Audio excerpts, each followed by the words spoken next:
हरे कृष्णा। आज की हमारी वीडियो का टाइटल है पूतना की दुष्टता और श्री कृष्ण की कृपालुता। पिछली वीडियो में हमने देखा था कि मातृभाव से युक्त गोपियों को कोई भय नहीं हुआ था श्री कृष्ण को पूतना की मृतदेह से उठाने में। इसका कारण यह था कि गोपियाँ वात्सल्य के आवेग में थी, श्री कृष्ण से प्रेम के आवेश में थी। पूतना से श्री कृष्ण को बचाने के लिए गोपियाँ जोर से दौड़ी थी और दौड़कर पूतना की मृतदेह पर चढ़ गई थी और तुरंत उठा लिया था उन्होंने श्री कृष्ण को। गोपियाँ बारंबार देखने लगी कि कहीं बालक कृष्ण के देह में पूतना ने नख तो नहीं कटाए हैं, कहीं दांत से काटा तो नहीं है। राक्षसी के विकराल दांत थे, नाखून थे। फिर वह गोपियाँ बालक कृष्ण को लाई माँ यशोदा के पास। माता यशोदा और माता रोहिणी विकल होकर गिर गई थी। पुत्र के अनिष्ट की आशंका से दोनों माताएं बेहोश हो गई थी। तो गोपियाँ कृष्ण को लाई दोनों माताओं के पास और तब सब गोपियाँ श्री कृष्ण की सुरक्षा के उपाय करने लगी। माता यशोदा और रोहिणी के साथ अन्य गोपियों ने भली भांति कृष्ण की रक्षा करना शुरू किया। यह गोपियाँ यशोदा तथा रोहिणी की तरह ही महत्वपूर्ण थी।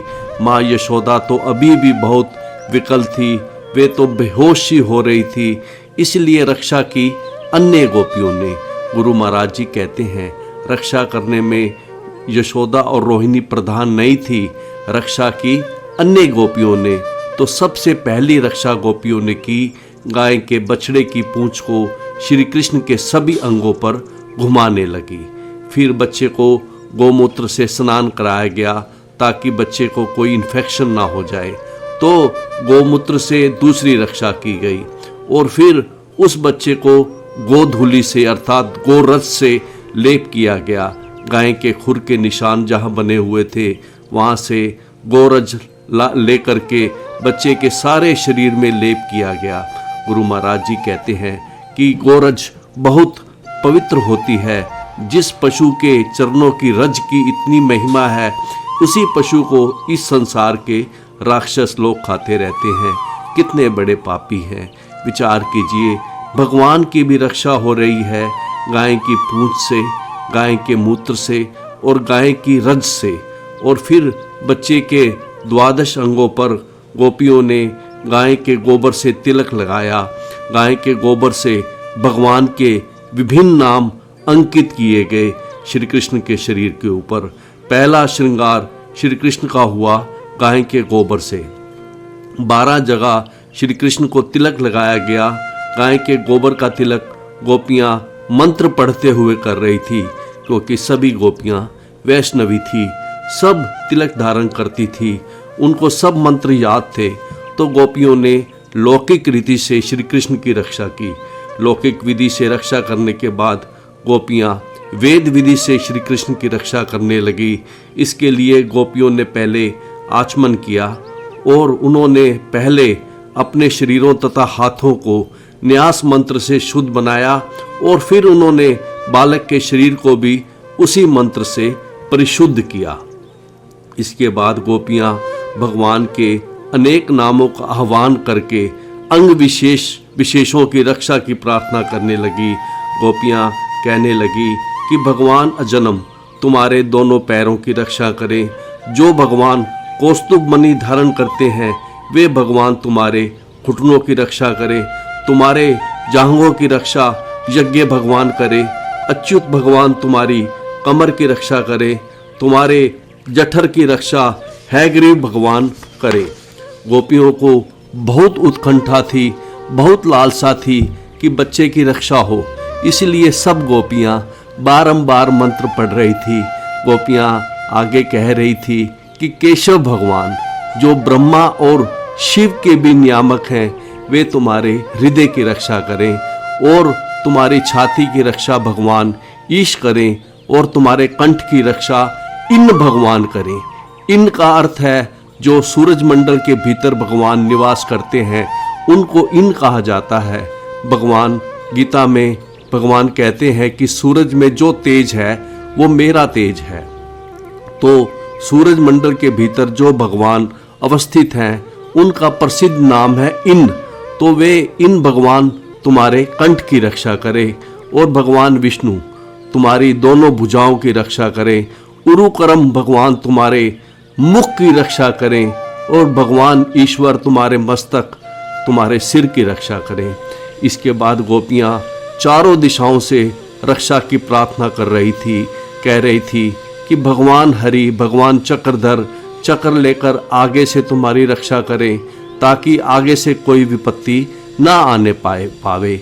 और वही भगवान हरि गदाधर बनकर गदा लेकर पीछे से तुम्हारी रक्षा करें।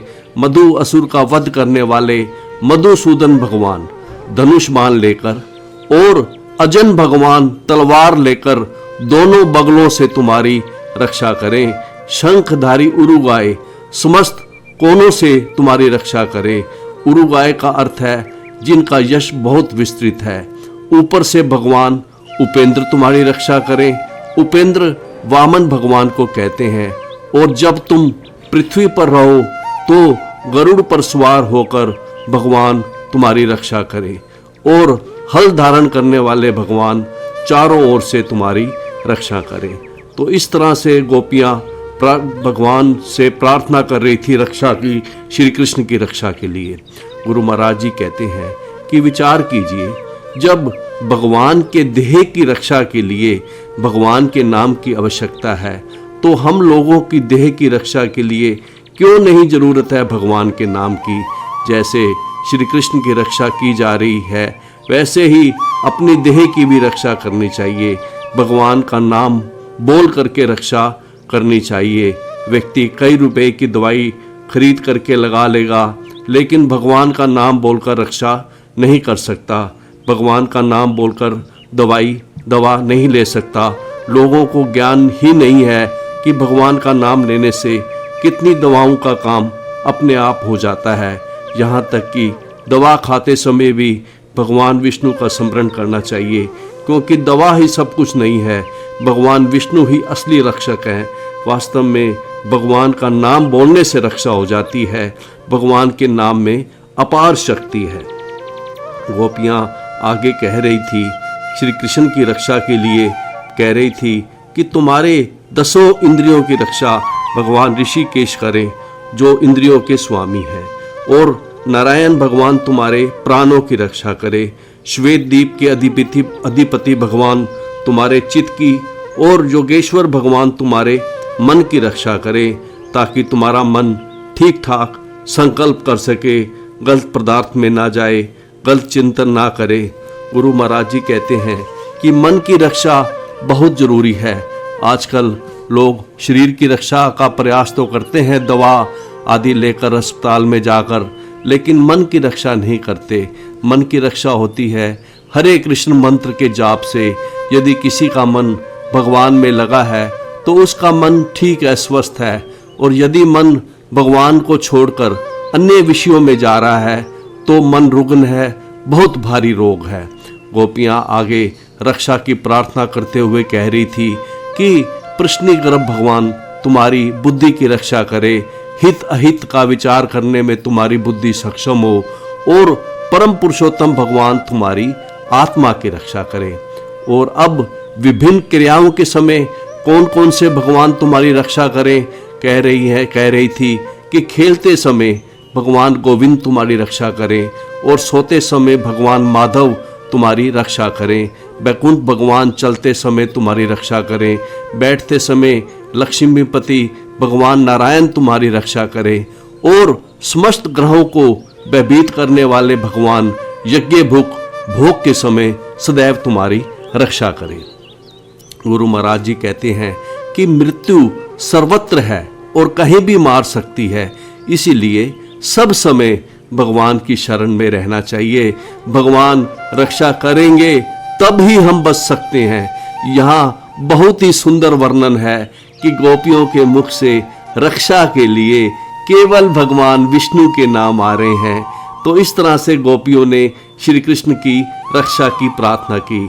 इसके बाद गोपियाँ भूत प्रेत पिशाच राक्षस ज्येष्ठा व मातृका जैसी दुष्ट आत्माओं से रक्षा की प्रार्थना करती हैं। वे कहती हैं कि ये सभी दुष्ट आत्माएं केवल भगवान विष्णु के नामोच्चार से नष्ट हो जाती हैं। भगवान के नामोच्चार से इनको परास्त किया जा सकता है।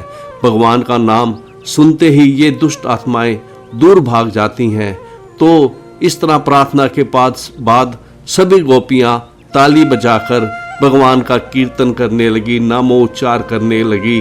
गुरु महाराज जी कहते हैं कि यह भौतिक जगत विपदाओं से भरा हुआ है, अतः मनुष्य को वैष्णव बनकर निरंतर भगवान विष्णु का चिंतन और हरे कृष्ण महामंत्र का कीर्तन करना चाहिए, जिससे यह भौतिक जगत सुगम हो जाता है।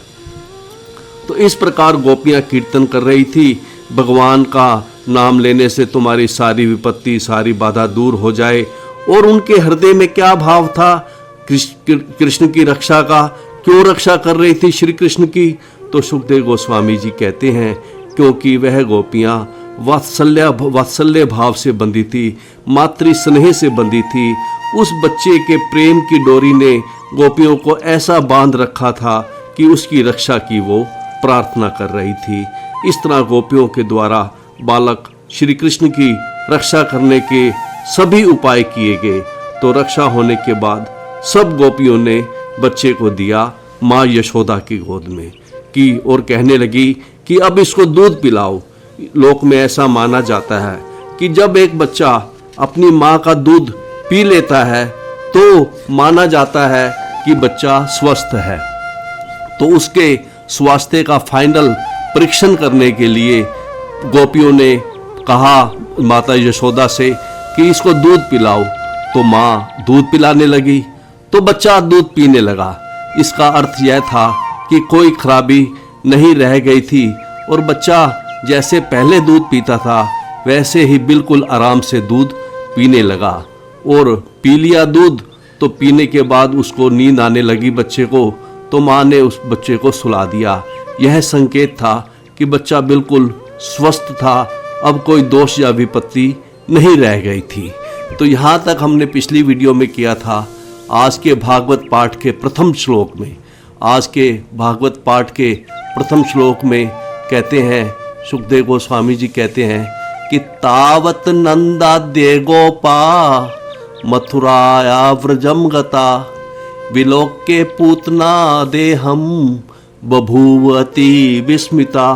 कहते हैं कि तावत नंद आद्य गोपा, कि तब तक नंद आदि गोप मथुराए व्रजम गता, जो मथुरा से चले थे ब्रिज के लिए, वे ब्रिज के निकट आ गए, वृंदावन के नजदीक आ गए। अभी कुछ दूरी पर थे तो उन्होंने दूर से देखा कि एक पहाड़ जैसा लंबा कुछ दिखाई पड़ रहा था, जो कि वास्तव में पूतना की मृतदेह थी। नंद जी आदि सब गोप अचरज में पड़ गए कि हम लोग तो ब्रिज में जा रहे थे, किसी दूसरी जगह पर तो नहीं आ गए। सब आश्चर्यचकित हो गए कि हम लोग कैसे रास्ता भूल गए। तो विलोक्य पूतना देहम, उन्होंने पूतना के मृत विशाल शरीर को देखकर सभी गोप नंद आदि जितने भी नंद महाराज आदि जितने भी गोप थे सभी गोप बभूव अति विस्मता, बहुत अत्यंत आश्चर्यचकित हुए। तो इसके सरलार्थ में गुरु महाराज जी ने लिखा है कि तब तक नंद महाराज समेत सारे ग्वाले मथुरा से लौट आए और जब उन्होंने रास्ते में पूतना के विशाल का शरीर को मृत देखा तो वे अत्यंत आश्चर्यचकित हो गए। तो उसके बाद अगले श्लोक में कहने लगे, नंद महाराज कहने लगे अपने मित्रों से ग्वालों से, कहने लगे देखो यत आह आनक दुंदभी, कि जो आनक दुंदभी अर्थात वसुदेव जी ने जो कहा था कि स एव दृष्टे ही उत्पाता, उन्होंने जो कहा था कि गोकुल में उत्पात होने वाला है, देखो सामने उत्पात हो गया है। तो वसुदेव जी की महिमा पर मन जाने लगा नंद महाराज जी का। कहने लगे नंद महाराज कि नूनम बत ऋषि संजात है, कि निश्चित ही वसुदेव जी बहुत बड़े ऋषि बन गए हैं, संत पुरुष बन गए हैं, या योग ईश्वा समास से या बहुत बड़े योगेश्वर बन चुके हैं, अन्यथा वह इस उत्पात को पहले से कैसे देख सकते थे और हमसे इसकी भविष्यवाणी कैसे कर सकते थे। तो इसके सरलार्थ में गुरु महाराज जी ने लिखा है कि पूतना के मृत शरीर को देखकर नंद महाराज तथा अन्य ग्वाले चिल्ला उठे। नंद महाराज कहने लगे अन्य ग्वालों से कि जान लो कि आनक दुंदुभी अर्थात वसुदेव बहुत बड़ा संत या योगेश्वर बन चुके हैं, अन्यथा वह इस उत्पात को पहले से कैसे देख सकते थे और हमसे इसकी भविष्यवाणी कैसे कर सकते थे। तो अब नंद महाराज अब ब्रिज भूमि में आ गए थे, वृंदावन में आ गए थे। तब तक ब्रिजवासी भी सोच रहे थे कि क्या किया जाए। तो नंद बाबा के आने के बाद नंद महाराज ने सारी उनकी कथा सुनी कि कैसे क्या क्या हुआ। तो उन्होंने कहा कि सबसे पहले इस मृतदेह को इसको काटो और फिर जलाओ। अपने घरों से हजारों कुल्हाड़ियाँ फरसे लेकर आओ।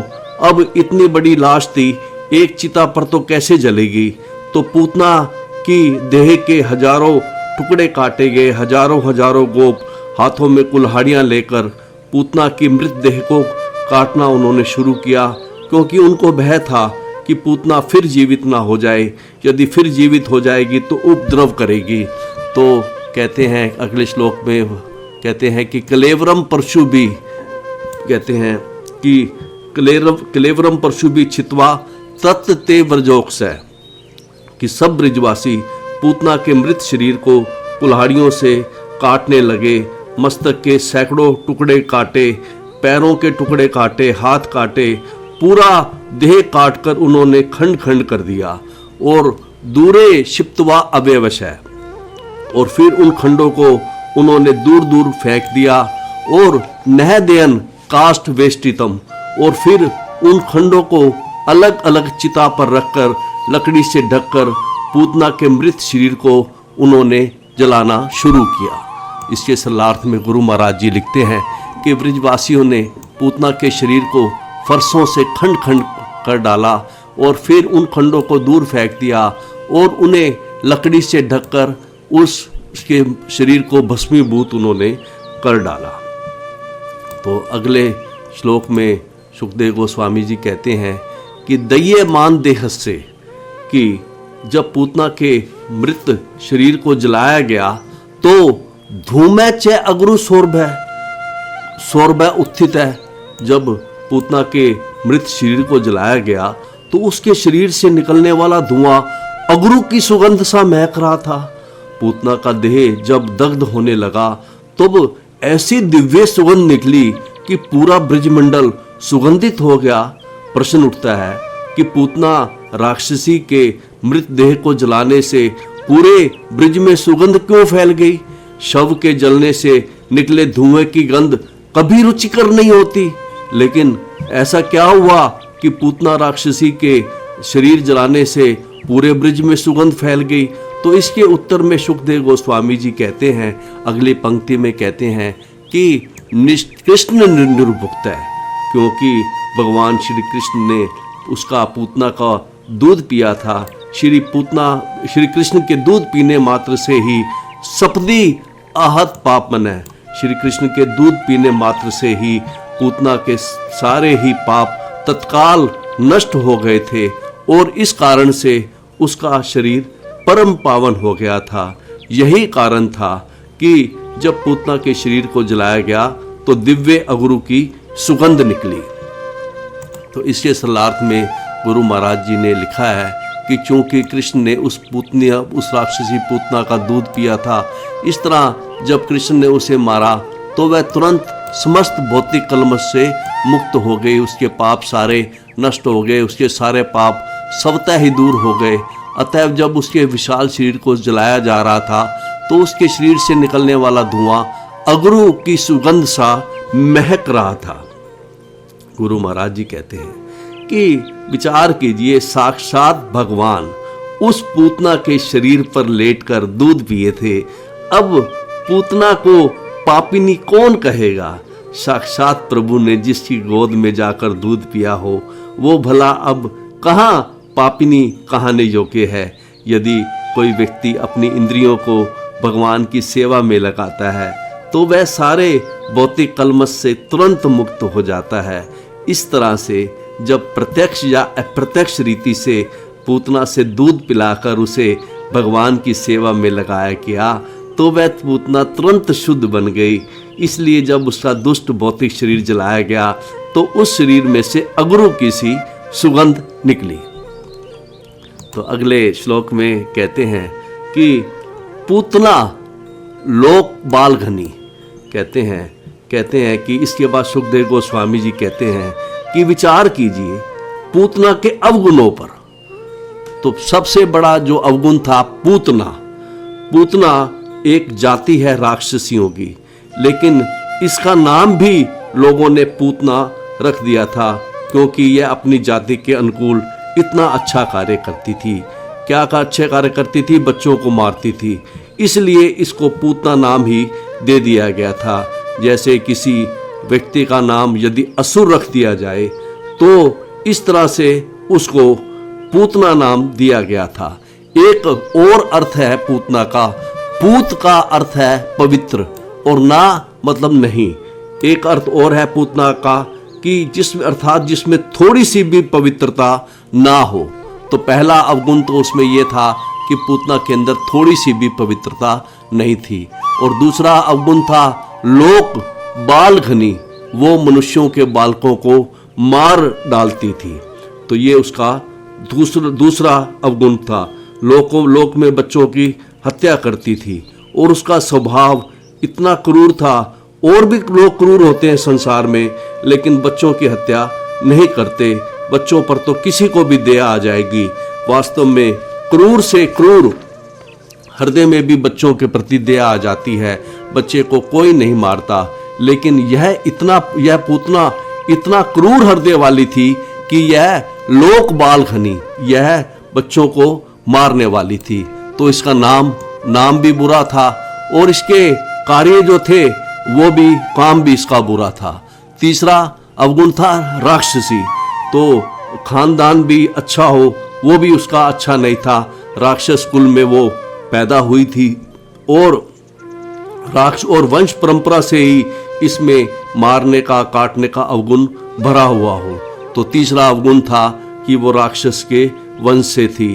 तो लेकिन अब ये अवगुण भरा हुआ था, तीनों अवगुण थे उसके अंदर। लेकिन अगर यदि कहीं अच्छा भोजन कोई करने लगता है तो व्यक्ति का सुधार हो जाता है। लेकिन इसका भोजन क्या था? रुधिर अश्ना। यह खून पीने वाली थी, रक्तपान करने वाली थी। कहने का मतलब यह है कि यह खून की प्यासी थी। तो सब तरह से बिगड़ी थी, नष्ट थी। इसका भोजन भी खराब था। इसमें इतने अवगुण भरे हुए थे पूतना में कि इसके मुक्त होने की कोई गुंजाइश नहीं थी। अच्छा ठीक है, इतने अवगुण होने पर भी यदि भगवान को उसने दूध पिलाया होता, उदासीन भाव से भी चलिए कि चलो ऐसे ही चलो पिला दो, एक बच्चा है, प्रेम से नहीं पिलाया होता, उदासीन भाव से ही पिलाया होता। प्रेम की तो बात छोड़िए, उदासीन भाव से ही दूध पिलाया होता। लेकिन इसने तो उदासीनता भाव से भी दूध नहीं पिलाया। ये तो जिज्ञासा पी, यह तो भगवान को मारने की इच्छा से आई थी, भगवान का वध करने के लिए आई थी। उसने अपनी छाती पर भयावह विष लगाया हुआ था। यहाँ जो अपी शब्द है ये सब पर लगेगा, जैसे पूतना अपी, लोक बाल घनी अपी, राक्षसी अपी, ऋषिर अश्ना अपी और जिंघासिया अपी। तो यहाँ पर इतने अवगुण उस पूतना के अंदर थे, लेकिन उसने एक अच्छा काम किया कि उसने हरेश तनम तत्वा, कि उसने एक अच्छा काम किया कि उसने भगवान को दूध पिलाया। उसने भगवान को दूध अर्पित किया और दूध अर्पित करके दत्वा आप सदगतिम, और दूध अर्पित करके उसने बैकुंठ का सताम गति, उसने बैकुंठ का उसने सर्वोच्च पद प्राप्त किया। और पूतना की इस घटना पर सदगति कैसे भगवान ने पूतना को सदगति दे दी। सिर्फ दूध, एक ही अच्छा काम किया था, उसने भगवान को दूध अर्पित किया था।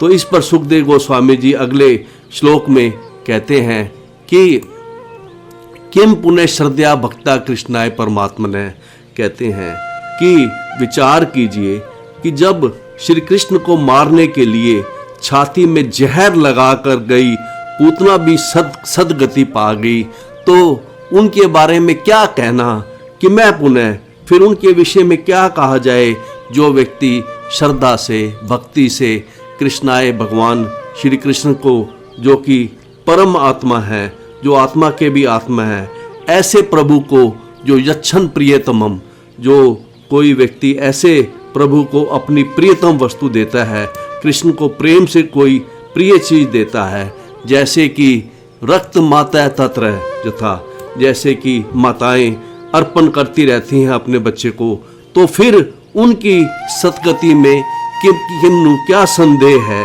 क्यों नहीं वह भगवान की लीला में जाएगा। तो इन दोनों के सरलार्थ में गुरु महाराज जी कहते हैं, पहले पूतना के अवगुण बताते हैं कि पूतना सदा ही मानव शिशुओं के खून की प्यासी थी, वह भगवान को मारने की अभिलाषा से कृष्ण को मारने के लिए आई थी, किंतु सिर्फ कृष्ण को दूध पिलाने से ही उसे सर्वोच्च पद प्राप्त हो गया। तो फिर भला उनके विषय में क्या कहा जाए जिनमें माताओं के रूप में कृष्ण के लिए सहज भक्ति तथा स्नेह था, और जिन्होंने अपना दूध पिलाया या कोई अन्य प्रियतम वस्तु भेंट की, जैसे कि माताएं करती रहती हैं। गुरु महाराज जी कहते हैं कि उनकी गति में क्या संदेह हो सकता है, जो लोग भगवान को श्रद्धा से भक्ति से, श्रद्धा और भक्ति से जो लोग भगवान को कुछ अर्पण करते हैं। श्रद्धा का मतलब है इस भाव से कि यह तो भगवान की संपत्ति है, इसे भगवान की सेवा में ही लगाना चाहिए, और भक्ति का मतलब है इस भाव से कि मैं तो भगवान का दास हूँ, सेवा करना मेरा कर्तव्य है। जो इस भाव से अपने पास जो कुछ अच्छी से अच्छी वस्तु हो उसको यदि कृष्ण को अर्पित करता है, तो उसकी गति में क्या संदेह है। जब पूतना जाने अनजाने भगवान को दूध पिलाकर वो सर्वोच्च गति पा गई, तो जो लोग भगवान को कुछ देते हैं, प्रिय वस्तु देते हैं, उनकी सदगति में क्या संदेह है। भगवान ने गीता के 9वें अध्याय के 26वें श्लोक में कहा है कि पत्रम पुष्पम फलम तोयम यह मैं भक्त्या प्रेक्षति तत् अहम भक्ति उपरतम अश्नामी प्रयत आत्मने। तो भगवान ने कहा है कि जो भी मुझे श्रद्धा से भक्ति से एक पत्रम, एक पत्ता, एक पुष्प, एक फूल, एक फल और जल मुझे अर्पित करता है, कोई भी श्रद्धा से यदि कोई प्रेम तथा भक्ति के साथ मुझे पत्र, पुष्प, फल या जल प्रदान करता है भक्ति पूर्वक, तो मैं उसे स्वीकार करता हूँ। गुरु महाराज जी कहते हैं कि विचार करो, संसार में कोई ऐसा व्यक्ति है जो इस तरह से कहे कि मुझे फूल दे दो, पत्ता दे दो और मैं तृप्त हो जाऊंगा? कोई है ऐसा? लेकिन विश्व के मालिक, विश्व का निर्माता भगवान परमेश्वर कह रहे हैं, यदि हमको कोई भक्ति से, प्रेम से एक पत्ता देता है, एक फूल देता है, फल देता है, जल देता है, तो मैं उसको स्वीकार करता हूँ। क्यों ऐसा क्यों कह रहे हैं भगवान कि हमको दो? भगवान इसलिए नहीं कह रहे कि भगवान को कुछ घाटा हुआ है। भगवान चाहते हैं कि हमारे साथ किसी तरह से संबंध जोड़ो। कृष्ण केवल प्रेममयी सेवा चाहते हैं, इससे अधिक कुछ नहीं चाहते। कृष्ण अपने शुद्ध भगत से एक छोटा सा पुष्प भी स्वीकार करते हैं। उन्हें किसी से कुछ भी नहीं चाहिए, क्योंकि वे स्वयंभू हैं। फिर भी वे प्रेम और स्नेह के आदान प्रदान में अपने भक्त का अर्पण स्वीकार करते हैं। गुरु महाराज जी कहते हैं कि पूतना पर विचार करो, क्यों भगवान की उस पर कृपा हो गई? क्या उसके गुणों के कारण? नहीं, किसी के गुण के कारण भगवान कृपा करते हैं ऐसी बात नहीं है। भगवान का जीवों के साथ ऐसा संबंध है और उनका ऐसा स्वभाव है। भगवान का स्वभाव कृपामय है, स्नेह में है। यद्यपि पूतना ने भगवान को विष अर्पित किया था, परंतु भगवान ने उसे सर्वोच्च गति दे दी। गुरु महाराज जी कहते हैं, भगवान ने जब देखा कि पूतना ने तो दुष्टता की सीमा पार कर ली है, तो भगवान ने भी सोचा कि मुझे भी अब कृपा की सीमा दिखानी पड़ेगी। पूतना ने दुष्टता की सीमा पार की, तो भगवान भी कृपा की सीमा पार कर गए। वास्तव में इस लीला में भगवान की कृपा की सीमा दिखाई गई है। विष अर्पित की तो भी सर्वोच्च गति पा गई।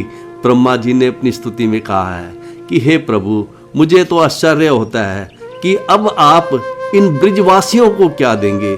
जो गति इन ब्रिजवासियों को देनी चाहिए थी वो तो आपने दे दी पूतना को। तो मेरे विचार से हे प्रभु, आप इन ब्रिजवासियों के हमेशा ऋणी रहेंगे। आपके पास कुछ है ही नहीं इनको देने के लिए। ब्रह्मा जी अपनी स्तुति में कह रहे थे कि हे प्रभु, वास्तव में इस लीला में आपने अपनी कृपा की सीमा प्रदर्शित की है। और जब हम भगवान के गुणों को सुनते हैं कि भगवान कितने कृपालु हैं, तब हमारी भगवान में आस्था बढ़ती है और हमें पता चलता है कि भगवान हमसे कितना प्यार कर सकते हैं, कर रहे हैं। इसको जब जानेंगे हम तो भगवान से हमारा प्रेम बढ़ेगा। पूतना जान से मारने के लिए बहुत बुरे विचार से आई थी, उसको भी जब श्री कृष्ण ने सर्वोच्च गति दे दी तो फिर प्रेम से स्नेह से कोई कृष्ण को अगर कोई देता है एक पत्ता, एक फल, एक फूल और जल, तो इसको भगवान क्यों नहीं उसको अपना बंधु बनाएंगे। इसमें क्या संदेह है। पूतना ने जब भी भगवान श्री कृष्ण को विष पिलाकर मारने का प्रयास किया, फिर भी भगवान ने उसे सर्वोच्च गति प्रदान की। इसका मूल कारण ये है कि भगवान केवल कर्म नहीं बल्कि भाव देखते हैं। और पूतना ने कृष्ण को दूध पिलाया था जो कि मातृभाव का सूचक है। भगवान कृष्ण ने पूतना का मातृत्व स्वीकार किया क्योंकि उसने एक स्नेह से भरी माता का स्वांग उसने रचा था और कृष्ण को उसने दूध पिलाया था। भगवान जीव की छोटी से छोटी योग्यता को भी स्वीकार करते हैं और उसे सबसे बड़ा पुरस्कार प्रदान करते हैं। यही भगवान की कृपालुता है। तो इस तरह से हमने आज का टाइटल पूतना की दिष्टता और श्री कृष्ण की कृपालुता इसको पूरा किया है। तो अभी आगे सुखदेव गोस्वामी जी और भी कुछ लोग कहेंगे, इसको हम अगली सिटिंग में लेंगे। तब तक के लिए हरे कृष्णा।